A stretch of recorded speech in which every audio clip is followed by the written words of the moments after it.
Have you heard the phrase honeymoon phase? What about 7-year itch? We hear these phrases all the time in culture, but what do they mean and why are couples experiencing them? Hi, I'm your host, Rob Philo, and in today's episode of the WinShape Marriage podcast, I'll be talking with Senior Director of WinShape Marriage, Julie Baumgardner, and Dr. David Banks, a marriage author and speaker. In our conversation, we discuss the surprising science behind the honeymoon phase and the 7-year itch, and what couples need to know. Whether you've been married for a couple of years or for what feels like forever, there's something in this conversation for everyone to have a stronger, more fulfilling relationship with your spouse. Let's get started.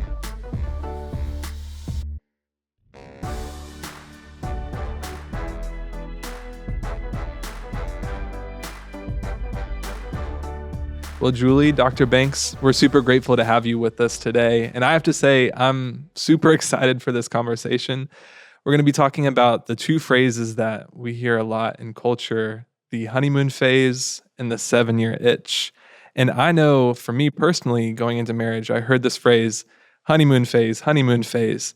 And once I actually joined WinShape Marriage and started working with us and had a better understanding of what actually happens, not just in our minds, but in our bodies during that time period, it really just blew my mind. And so excited to jump into the conversation. But before we get into the weeds, I think it'd be helpful just to catch everyone up on what we mean when we say the words honeymoon phase. Julie, maybe I'll start with you.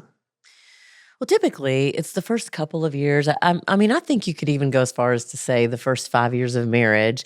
But there is this time frame in the first 2 years of marriage where there is this expectation that everything is going to be very euphoric. We are so in love. That's right. Everything is just going to flow and work well together. And sometimes people are really surprised that that's not exactly how it rolls. Yeah. You mentioned the first 2 years. I guess out of curiosity, what is the thinking behind the first 2 years? Is that just people's expectations going to marriage, thinking like, man, it's going to be so great? Is there something behind that? What's so significant about the 2-year mark? Well, I think the couple really focusing on being very intentional during that time. And when couples are like that, they are very intentional about really making sure their relationship is lasting. And I think, like we said, some of the unrealistic expectations. And I think life starts filtering in after 2 years, and that's when it starts really showing up that, hey, this transition is getting ready to happen. Yeah. It makes me think that a lot of times you listen to what the culture says the first couple of years of marriage should be like, oh, they should be perfect. And if they're not perfect, there's something wrong with you. I can remember several newlywed couples actually coming in and saying, we think there's something wrong with us. Maybe we've married, we shouldn't have gotten married because what we were told this would be like is not at all what we're experiencing. Yeah. And people are reminding us very quickly, we know that you just got married, but, guess what?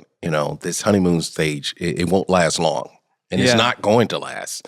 So I think it really kind of puts in person's mind, but we love each other and we want to be together all the time, but people are constantly reminding us it's not going to stay like this. And I think sometimes it can really get couples in this huge issue. Are we supposed to be like this? Is it all right for us to hold hands and spend time together? So I think this time we're sharing is helping couples to realize it is a process. And it's important to know how that process works. Yeah, I think it's interesting because there's, I think, a lot of impact from even the movies that we watch. You watch a happily ever after story, the couple gets married, and then the movie ends. And you're like, okay, what happens now? Right. And I think we have this expectation that it's going to be this great romance. And then when you step into marriage and you're like, wait a minute, the movie didn't cover this part. That's right. And I think it's really interesting. But so we've shared this perspective of couples stepping into marriage and it maybe being a little bit more challenging than what they were expecting. But there's also this thing where a lot of couples, they step into marriage and there's almost like this gleefulness, this like weird surge of adrenaline and emotions and whatnot. And I think we've talked a little bit at our marriage retreats about kind of the chemical process that's happening during the first couple of years of marriage and what's actually happening in your body when you're going through those early years. Could you guys talk a little bit about what that is and Sure. what couples can look out for? Yes. Well, there's definitely a chemical that is released in your brain that stays in your brain for the first 2 years of marriage. And the abbreviation is PEA. And what a lot of couples are not aware of is that over time, that chemical begins to fade away. So it's kind of like you're wearing rose-colored glasses, and then those glasses come off. That's right. And you see things that maybe didn't bother you before, and now they're like, these are getting on my nerves. What is wrong with me? I think a lot of people ask that question, what's wrong with us? That's right. Because the things that never used to bother them all of a sudden are front and center, and they're very aware of That's them. right. Yeah, that's really interesting. So what I hear you say is in those first 2 years, this chemical, it sounds like PEA, Yes. is surging through your body, and it just has like this rose-colored glasses effect where no matter what your spouse does, there's this feeling of like, wow, they're amazing, they're I'm great. so in love with them. Maybe I'm having so in like, love. having conversation is easy, having sex and intimacy Yes, is easy. yes. That whole time period. Could you talk a little bit more about that experience? Yes, because during that time, that euphoria of we're so in love. I'm so glad we got married. So little things during that time really doesn't bother you because you're thinking, okay, yeah, they snore, but I love them. I'm just glad to be in the bed with somebody that snores. So you're not really worried about that. But as that starts to fade off, you start thinking, okay, this is keep happening. And it's not as sexy anymore. It's not as exciting anymore.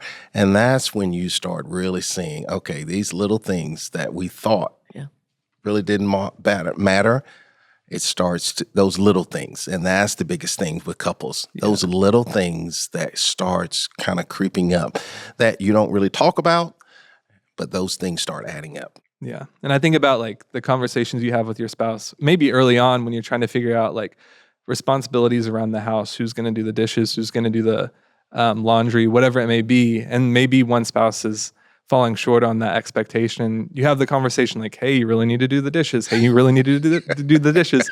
And after that 2-year mark of like, okay, I've had this conversation several times now, maybe you get to this point where you're like, okay, like this is actually starting to bug me. And you get to a place where you're a little bit more stuck in a rut, if that makes sense. But so we talked about this 2-year time frame where this chemical PEA is surging in your body and making it super fun and lighthearted in your relationship. As couples get to that 2-year mark, what are some things that they should be looking out for? What are some signs in their relationship that, hey, we're experiencing a change in our relationship? I think one, I always say during the honeymoon stage, you're really focusing on each other. But when you start transitioning out of that, your focus starts moving other places. Normally when life comes in, you start focusing on your career. You start having children. So when you start seeing your focus move away from your spouse and other things, and also I look at it, and before you're very intentional. So you make sure every time you see each other, I love you. But then when transition starts moving, life starts coming in, things become understood. So you don't say I love you after each call is now, well, they know I love them. So you start moving into other situations, getting in your career, having children. And if you're not really communicating during that time, you could easily start seeing, hey, wait a minute, we haven't spent any time together. So those little subtle things that just happens and couples don't really, hey, let's take a pause and just check, how are we doing? What I think is interesting about that is if you think about in the Bible, a couple gets married, they go away for a whole entire year, right? That's right. And there is something about that 2-year period for us where there is a focus on connection. Exactly. Right? And when you start getting out of this PEA zone, shall we call it, one of the things to look out for is, are we still paying attention to being connected? Because early on in your marriage, most couples, I can't wait to see you this evening. Can't wait to play. Yeah. Let's go do this together. Let's do that. But then as life creeps in and careers happen and children come, you start this drift if you don't know better. Exactly. By being able to say, hey, pay attention to this connection, for the duration of your marriage, that is foundationally the key to making sure. Exactly. Yeah. And it sounds like, I mean, so much of marriage too is the idea of like this novel thing happening to you. Like, oh, I'm with my spouse. We get to go to bed together. We get to make dinner together. And it's exciting because it's new. And it sounds like after the first couple of years, it's not so new anymore. And you start to find yourself struggling a little bit there. Especially when Monday Night Football comes and she's like, I'm ready to go to bed at 9. We normally go to bed at 9, but okay, well, it's football. So, hey, you go on. I'll come later. Yeah. You make a great point, though, about novelty. When the 2 years starts to go by, now's the time to understand you have to start. The brain craves novelty. Yeah. So we don't want peanut butter and jelly every single day, That's right? So you have to be intentional about creating novelty and adventure and romance and fun in your marriage relationship. Yeah. So it sounds like as you transition from this period of, man, marriage feels really easy and fun, and we feel connected all the time, you find yourself at like that 2.5 year mark where you're like, wow, we're butting heads a lot more than we used to. What's going on? What are some strategies that couples, when they get to that point and they find marriage to be a little bit harder, what are some things that couples can do to regain that connection? I think one thing, they need to communicate. Yeah. And they need to start really. I know when my wife and I, when we went through this same thing, we started talking. It's like, what's going on? We're kind of getting edgy with each other. So we had a very candid conversation. Let's talk about it. After we got it out in the open, then we said, all right, well, what do we need to do? What do we need to do? So we decided, all right, we probably need to set up a date night. Let's set up a date night. Now, the first one we said, all right, we're going to have a date night. We're going to put the kids to bed. We're going to have a date night, and we're going to have some rules.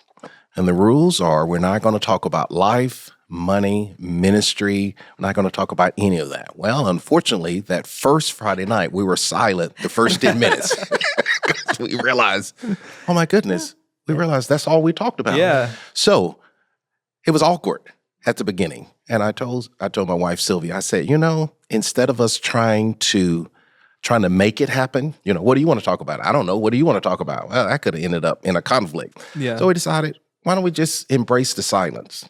Let's sit here and just hold hands. We love music. I think Songbird, Kenny G, that's our favorite. There you go. That's our song. So we just sat there and just embraced the silence. And after we sat there a little while, then we just start having a conversation about us. So having that conversation, let's talk about how we're doing. Okay, I see that we're not spending time together. What can we do? And I think so many times couples, they don't have the conversation, and then they end up complaining about living in this phase instead of just saying, this is where we are. What can we do to be intentional about it? Yeah. I think just being aware that when you start feeling like that, it is important that you have a conversation and not jump to conclusions or make assumptions about what's going on. I also think that there is this idea that when you get married, marriage is hard work. It's just hard work. And I think that's kind of off-putting a lot of times. What I would say is marriage takes intentionality. Exactly. It takes intentionality for conversations, sometimes hard conversations, but it also takes intentionality to understand the importance of play. Yeah. Because if you're not laughing together and you're not figuring out how to be playful with each other, it is going to be stressful. It is. All the time. It's going to be stressful. And I really don't know anybody who likes living in that kind of tension.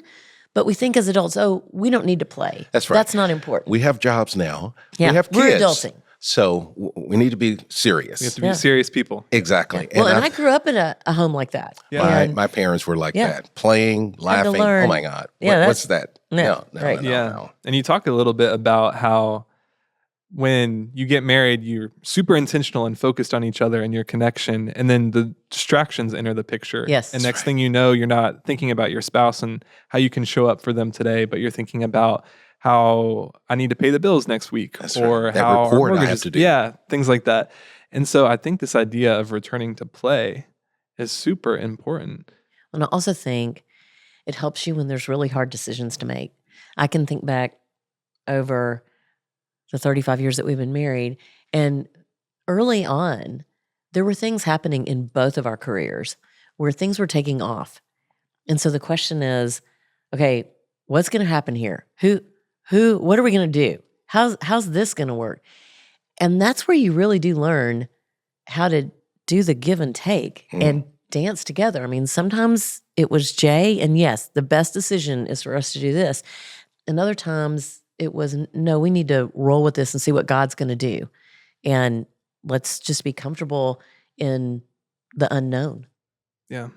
And so would you say, when we talk about this idea of play, what rhythms or things can couples set up so that they don't get to this place where they're feeling sideways and they're feeling stuck, and then they're like, okay, we need to play, but how do we do that? Like, what are some strategies? What are some things that couples can like tangibly do to get play back in the picture in their marriage? Oh my gosh. Again, that goes back to having a conversation. And when we think of play, is let's not forget that we need to keep having fun. So what do we do to really have fun together and really share with that? And, when I work with couples, I say, all right, let's talk about what do you like to do to have fun? And have both of them to kind of write those things down. And then, all right, let's look at them and then start inserting them in your week. Because it's important that you have to stay intentional, because so many times couples think, well, we don't have time. Yeah. We don't have time. And I say, well, you have to make time. You have to make time. Well, and sometimes it doesn't take very long. Like, I think that we believe, oh, that's going to take 2 or 3 hours. You could do something playful in That's right. 15 to 30 minutes. Yeah. I just happened to marry a guy who's like a party waiting to happen. So like there's laughter in our home all the time. And I think an important distinction to make about something like that is that you can marry someone who is fun all the time, and you can turn to them and go, grow up. I mean, stop doing all that. And what I have learned to embrace is that is so good for me. It is good for me to laugh, and it is good for me to be playful. And a lot of times, like, we had to have conversations around, like, what are we going to do to play that will be fun for both of us? And that play oftentimes has helped us make some hard decisions because it's given us a break.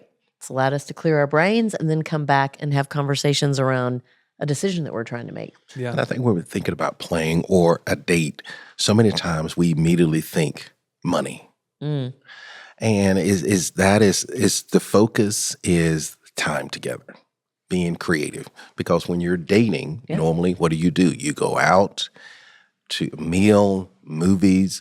But when you're married, you don't have to just keep in that mindset of doing that. It's being creative, but the whole focus is really the time that you spend together. Yeah.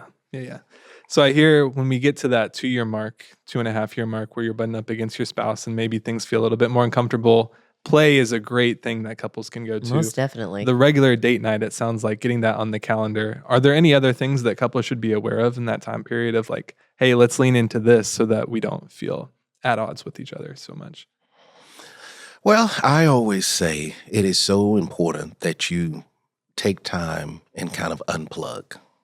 Because when life starts coming in, the demands of work, children, so many times that can be such a pressure and it can be draining. And if you don't create things to keep yourself filled up, then it could really, you end up giving all of that, the best, and end up giving your spouse your leftovers. So you really want to be intentional about all of these things. And I would say, find someone that's ahead of you on the journey. Maybe 5-7 years ahead of you on the journey. That was probably one of the most pivotal things for us as newlyweds. We had several couples who were significantly older than us, who looked like they actually liked each other. They were very playful with each other. And so we were intentional about spending time with them. I just wanted to learn. Both of us came from families where marriages failed.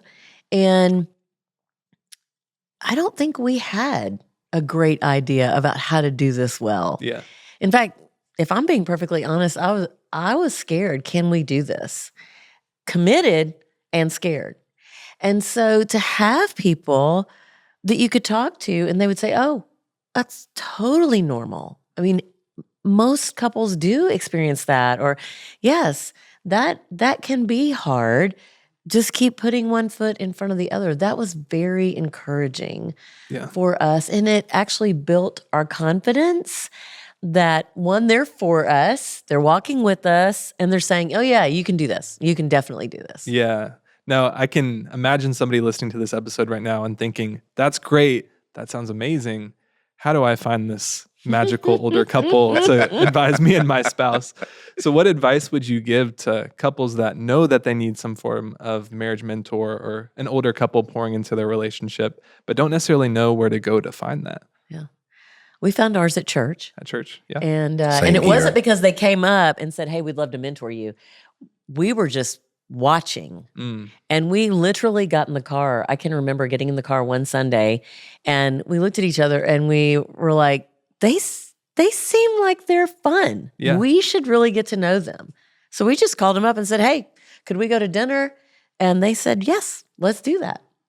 So. Yeah. So you're saying even just look for a couple that you think, man, they model a lot of the characteristics that we're looking for in our relationship. Mm-hmm. And then just straight up reach out to them, give them a phone call or something like that. And I think in our situation, the couple found us. Okay. Both of us, we moved to a city where neither one of us was from. And we were at church, and this couple just came and just kind of welcomed us to the ministry and decided, hey, they knew that we just recently got married. So they kind of found us and just kind of took us under their wing, and it just gave us some good, honest. And the great thing about it, they didn't try to share, hey, we want your marriage to be like ours. No, here are some basic things that you need to understand about marriage. And that was helpful, very helpful for us. Yeah. Something that you just made me think about is I think there are some people who are listening to this and maybe this is their second marriage and they have kids in the picture already. Yeah, for sure. And people have asked, well, do you actually experience that 2-year thing if it's a second marriage? And the answer is yes. And again, the intentionality around really making sure that you are taking time for the two of you is vital for the health of your marriage. And also seeking out other people who have also been in a similar situation and are ahead of you on the journey can be incredibly helpful for folks who are experiencing second marriages. Yeah, no, that's great. Now, continuing this conversation around early on in marriage and newlywed phase of life, I'd be remiss if I didn't ask our two marriage experts here in the studio with us today. When we think of early on in marriage, there's a lot of expectations, a lot of beliefs that couples have, and a lot of them are sometimes wrong. And so I'd be curious, what are some of the common things that we see from couples, especially early on in marriage, that couples seem to believe but don't really have any merit? I think one, the couples I've worked with, they just have in their mind that since we love each other so immensely, so passionately, that we're never going to argue. Yeah. Because, of course, they're going to see it my way. So I think they have that kind of illusion that since we love each other, we just never going to argue. We're never going to have an argument. We're never going to have a conflict. I've had couples say, well, we've never had any conflict. So I think that's one. I think another one I've seen is this unrealistic expectation of you start thinking that your spouse is going to do similar things that your parents, you know. For me, I don't know what I was thinking, Julie. My wife is from India. I grew up in the country. So my mom would wake up and make these elaborate breakfast, homemade biscuits. Love it. And I don't know how I'm thinking in my mind, my wife is going to do the same thing, but I did. Yeah. So I think those are two that I've seen is this unrealistic expectation that how can we fight? We dated, everything went well, we talked about everything. So going into marriage, having that unrealistic expectation that we're not going to have conflict. Yeah. The reality is there's probably 7 to 10 things that couples will disagree on throughout the duration Mm-hmm. of their marriage. Yeah. So it's normal. It's what you do with those things that you disagree on. It's how you handle that with each Exactly. other that really matters. But I completely agree. I think people think, oh, I've married my soulmate.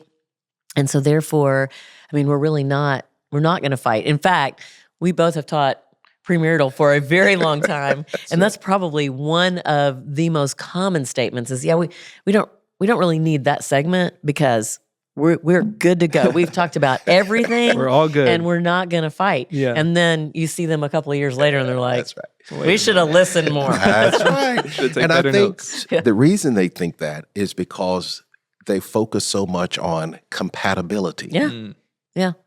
We like the same Mhm. thing. Yeah. Mm-hmm. And helping couples understand that compatibility is nice, but if you don't know how to embrace and manage differences, Right. Mm-hmm. that's going to be a huge eye-opener for you. Because, as long as you like the same thing, that's great. But the strength and the duration of your relationship is not focusing on what you like, is how well you handle the things that are different.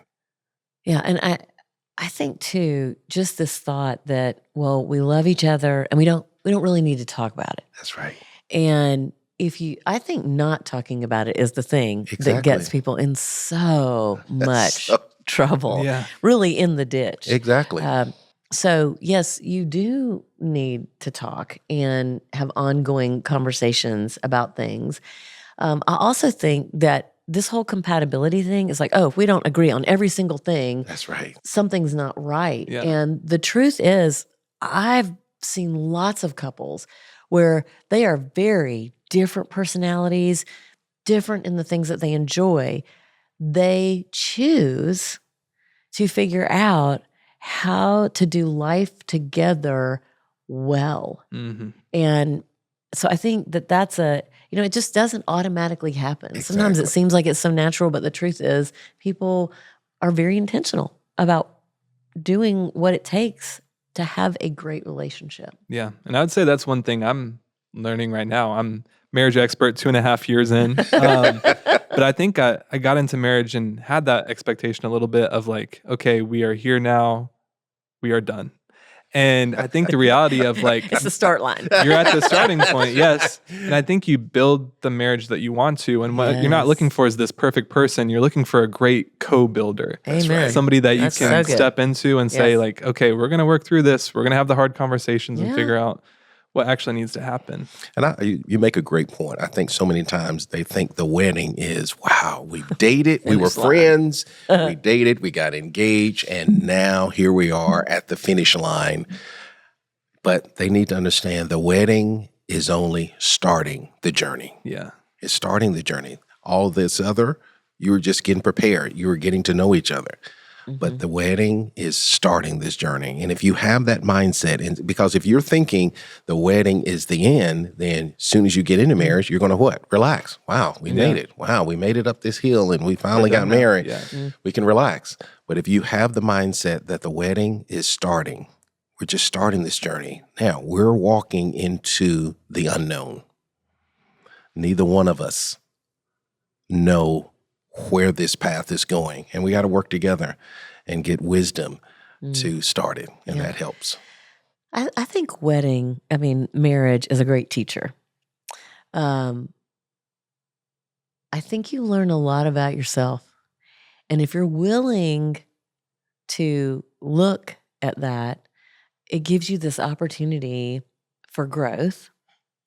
And I also think like figuring out how to be a co-builder, how you think about your spouse and how you think about your marriage matters. I always think about the scripture that as a man thinketh in his heart, so is he. And, in those first 2 years, I think it is fairly easy to think well of your spouse. Oh, they didn't mean that. They really, they love me.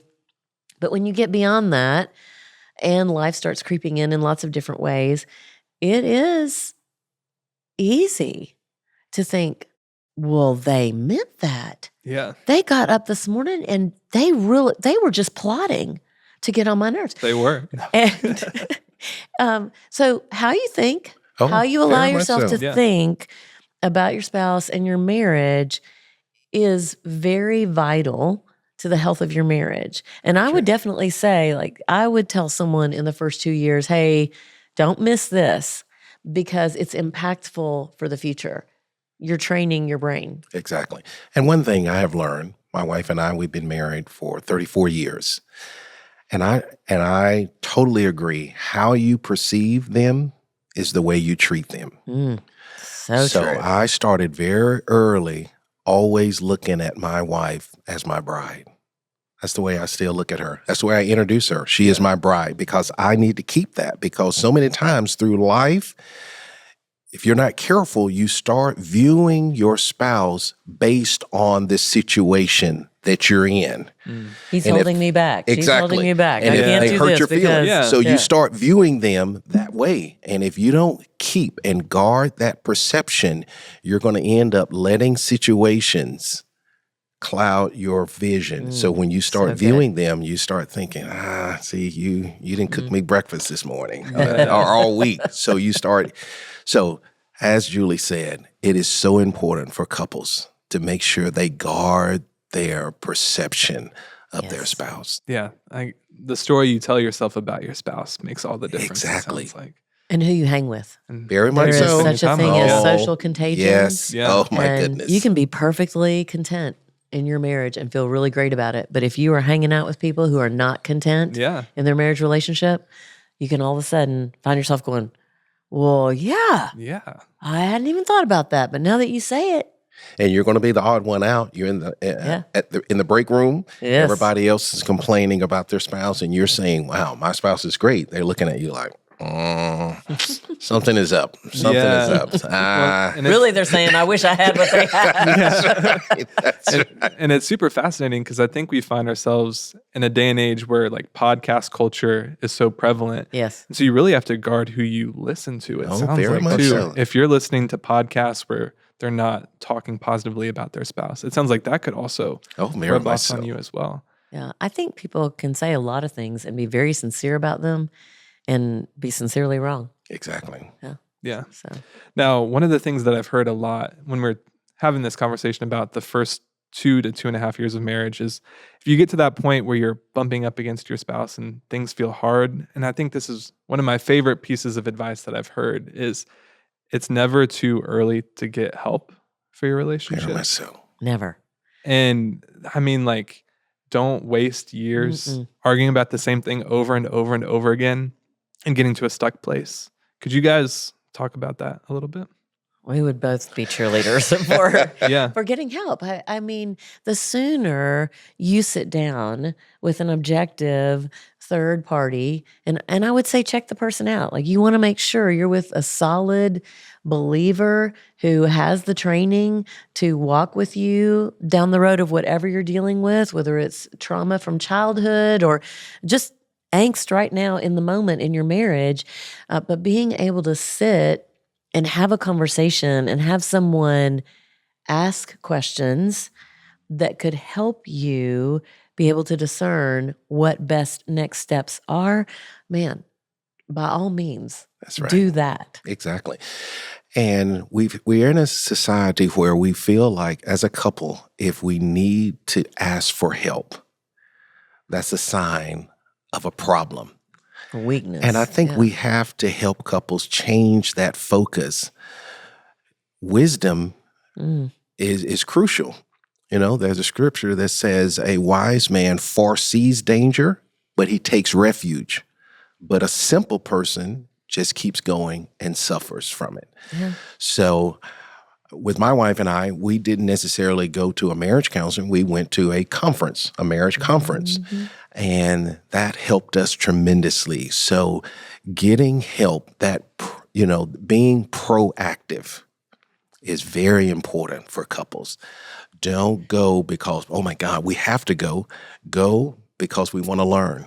Yeah. It's important if couples started thinking, if every year we enhance our relationship in some kind of way, if they think like that, their relationship will continue to soar.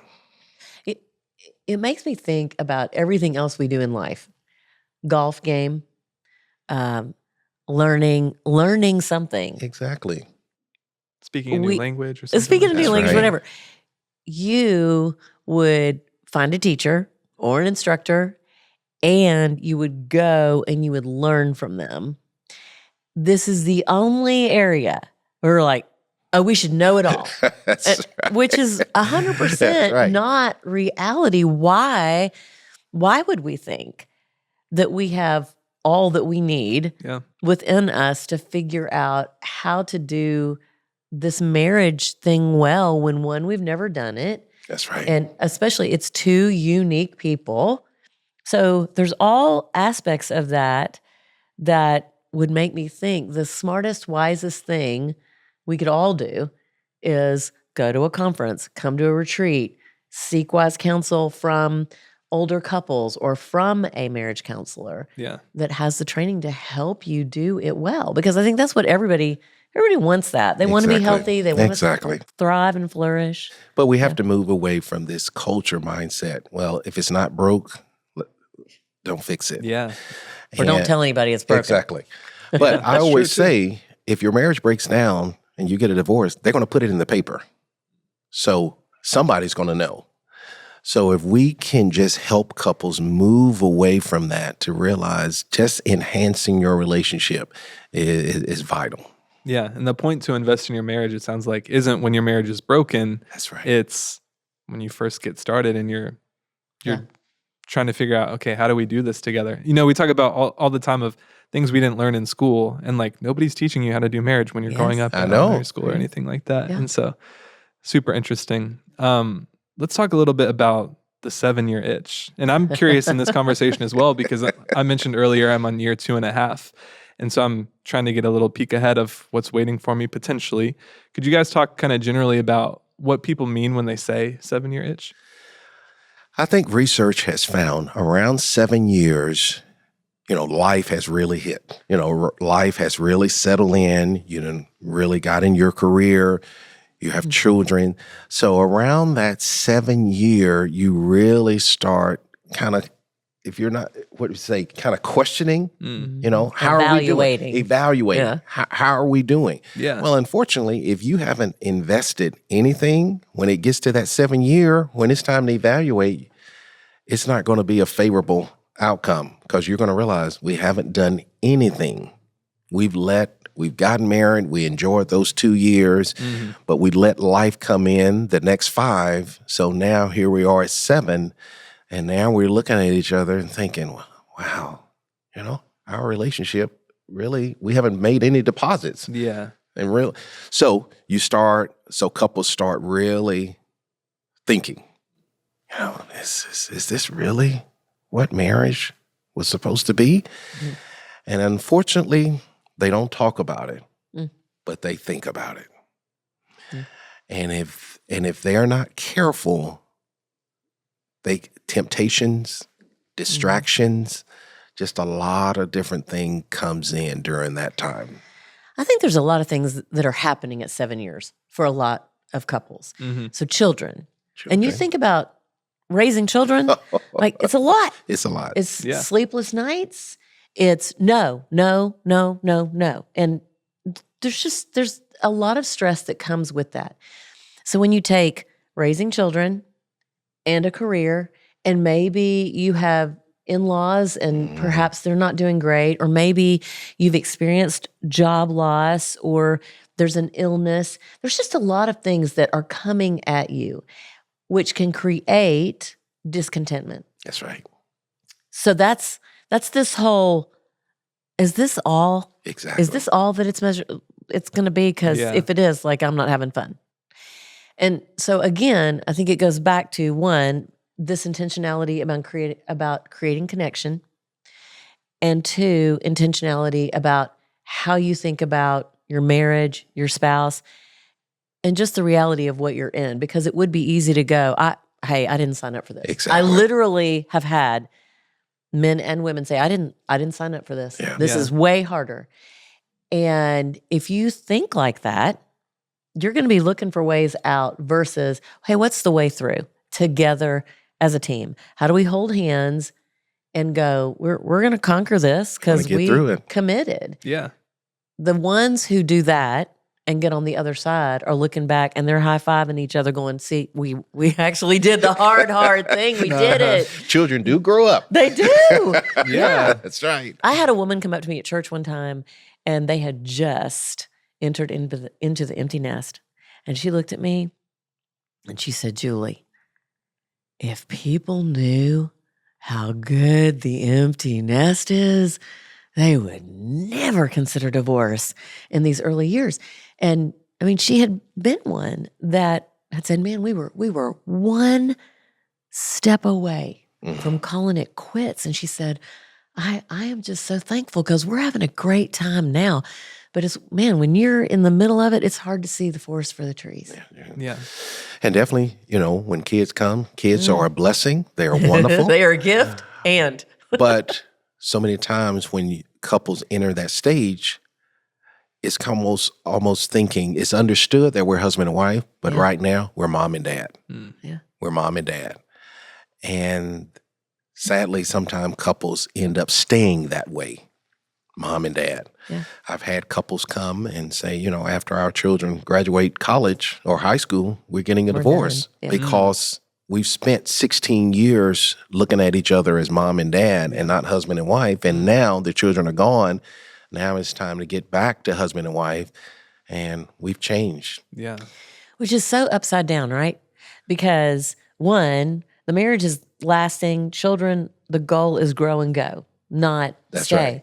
So it's why we say to couples so often, hey, now you're you're preparing for the long journey here.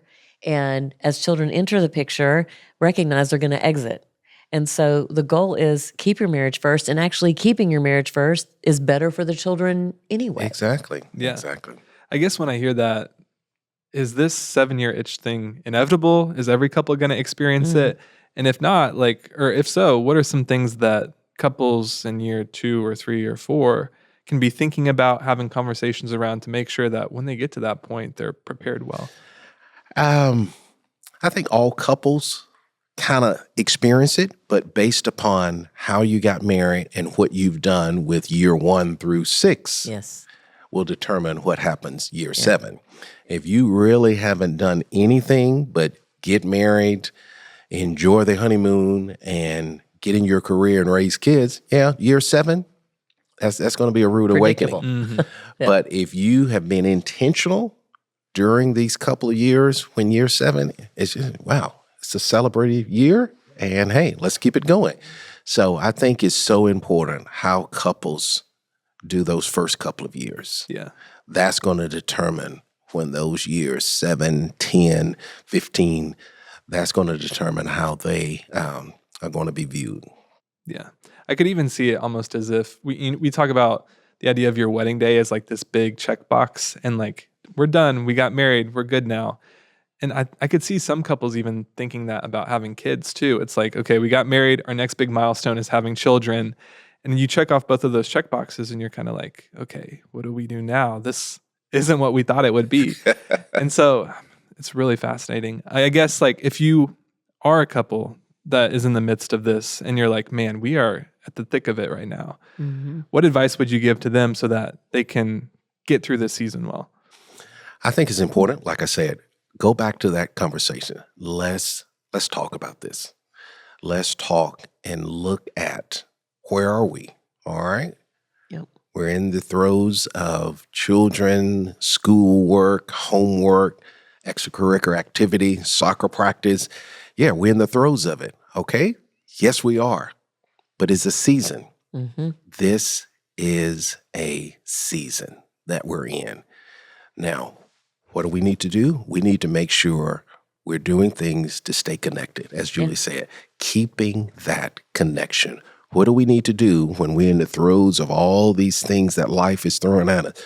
What do we need to do to stay connected?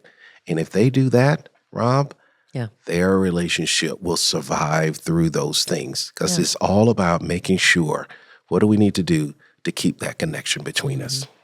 I think perspective is everything. I mean, if you are like, oh, we're doomed, this is not good, it's not going well, chances are good that that's your focus and it's negative.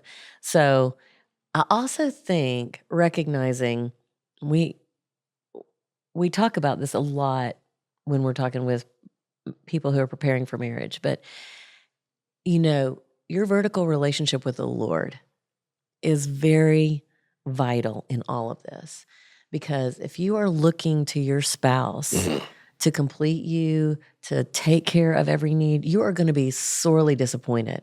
And you're going to get to 7 years and be like, well, this is nothing like what I thought it was going to be. Yeah. And so it is vital that from the get-go, you are working on this relationship as you work on your relationship with your spouse, and recognize both of you, made in the image of God, are not perfect human beings. You both have your shortcomings, and there's going to be times when one feels stronger than the other and is able to lead out, and that's what marriage is. There's a lot of 100% showing up and give and take on the journey, and recognizing a lot of prayer. Like if you enter 7 years and you're struggling, prayerfully ask the Lord to show you, what can we do differently? How can we engage with each other? How can I love my spouse well? How can I take care of me well so that I'm actually showing up to our marriage relationship in the healthiest way? That's very true. Yeah. And we talk about this idea of not walking through marriage by yourself, bringing in a mentor, but that also goes with God. Keep him in the loop. Make sure he's there, That's right. And I think that's great wisdom, Julie. I'd love to wrap up our conversation with this. For the couple or the person that's listening to this podcast episode that's thinking, man, this is all great, but I'm not a newly married couple. Yeah. What is one piece of advice or key takeaway that they should walk away from this conversation with? Regardless of how long you've been married, I think it's always important for a couple to really just take some time and say, how do we stay connected? What do we need? Whether you've been married 5 years, 10 years, 20 years, let's just make sure that we're not in the assumption role. What is the assumption role? Well, they know I love them. He knows he's awesome. How often do you share that? When it gets to the point where you assume everything and you're not sharing, that's letting you know you're heading down not a healthy path. It is important. Yeah, he knows he does the lawn well. He knows it. But it definitely helps him tremendously when you look out and say, hey, babe, you did a great job on that lawn. 100%. You did a great job. He likes that. So it is important that couples really kind of pause and reset. I say that a lot. Let's pause and just reset. And let's just, what do we need to do to just keep this connection tight? Yeah. And doing things to bring the fun back in. Those are little things that I always would share with couples, regardless of how long they've been married. Yeah. I would say a couple of things. One is stay curious. Be a lifelong learner of this marriage adventure. Because Jay jokes, I've been married for 35 years to 3 different women, but all the same. But you're constantly growing and you're changing and you're maturing. And so over time, if you stop being curious, you're probably going to be discontent and bored and wondering, now, why did I do this? Is this all there is? But if you continue to be curious about your spouse and continue to grow with them, it does create this sense of, hey, we are on a journey together, and there's lots of adventures still to be had, no matter how long you've been married. And the other thing that I would say is be careful about taking each other for granted. I love that you said, if the lawn's been mowed, say thank you. I think so often we do make the assumption, well, they know, they just know. But being able to say, thank you for doing the laundry, thank you for vacuuming, thank you for fixing this amazing meal, that speaks. And it doesn't matter how many years you've been married. And for every negative interaction that you have, it takes 5 positive ones like that to offset the negative. So being careful about not taking each other for granted and appreciating what people do. A lot of times there's appreciation, but you never say it out loud. Exactly. So make I thought it. Yeah, they can't read your thoughts. Yeah. Well, Julie, Dr. Banks, this has been an amazing conversation. Thank you so much for your time today. And for our listeners, thank you so much for tuning in to this episode of the WinShape Marriage Podcast. You can catch us back here next week. Hey there. If you're enjoying this conversation, make sure to like the video and subscribe to our channel for more marriage resources. And let us know what you think of this episode in the comments below.